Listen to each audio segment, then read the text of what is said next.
Everybody hears about the IELTS nowadays. You need IELTS for this, you need IELTS for that. So many people nowadays choose to study for the IELTS, but do they really know, everything there is to know about the IELTS? Do you? Well, today I'm going to show you 5 absolutely necessary things that every IELTS test taker needs to know about this examination. And just a little heads up, number 5 is the most important one that you might not know about. Stay tuned.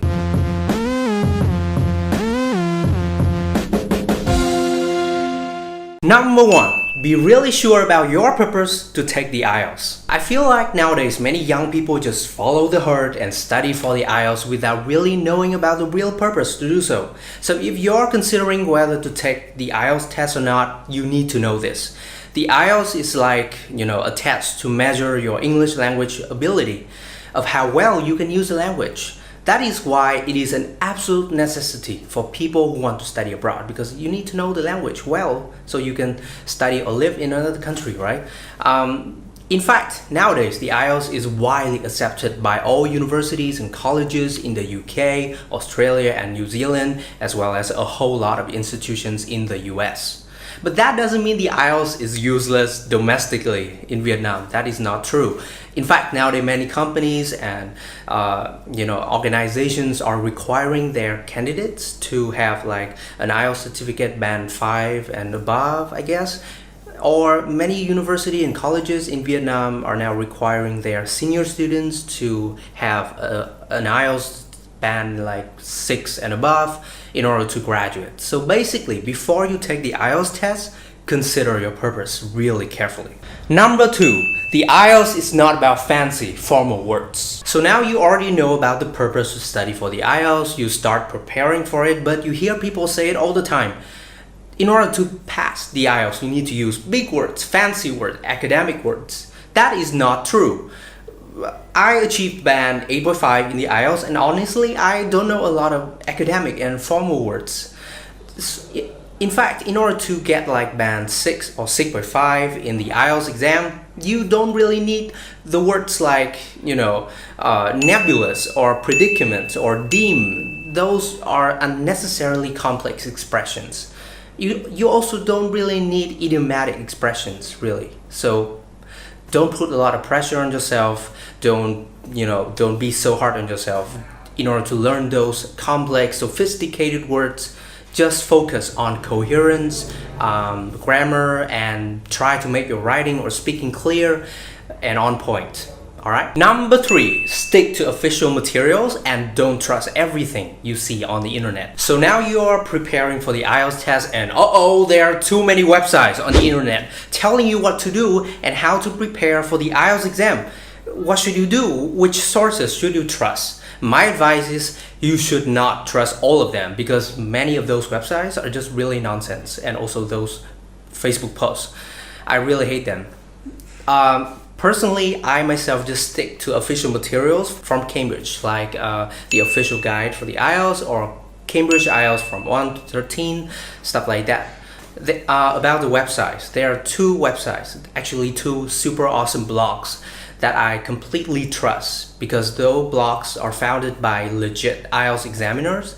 First of all, IELTSsimon.com, and second of all, IELTSlist.com. You can find really helpful information from these 2 blogs.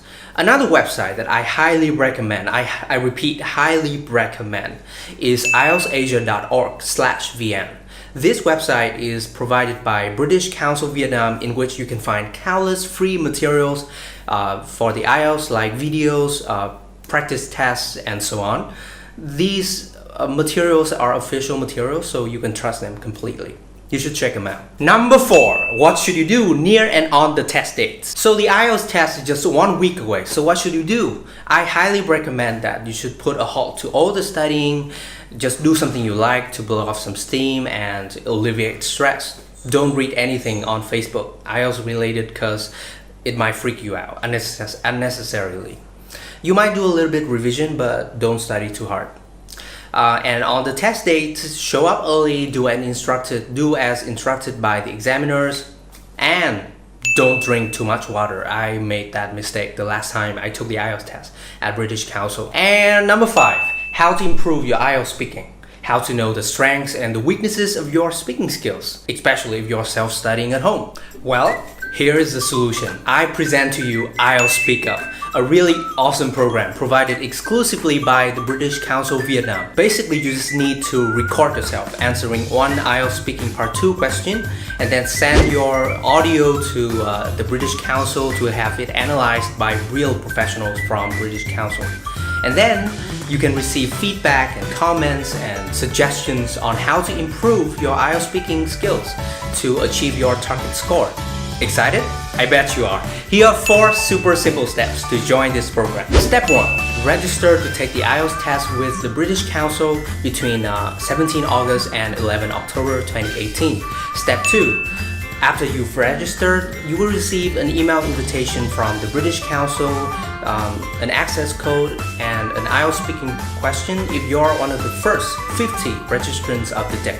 Step 3. Submit your audio to the IELTS Speak Up program. And step 4. Receive feedback. So that is all about today's episode of 5 Minutes About IELTS. Remember guys, if you're planning to take the IELTS test this year, you need to sign up for the IELTS test with the British Council immediately to join the IELTS Speak Up program. It only lasts until 11th of October, so just 1 month away. You need to hurry up right now. To get that chance to have your IELTS speaking skills analyzed and receive comments and feedback from real professionals. If you need more info, you can click the links that I have included in the description below. I'm Andy from 5 Minutes About IELTS. That is a wrap, and adios!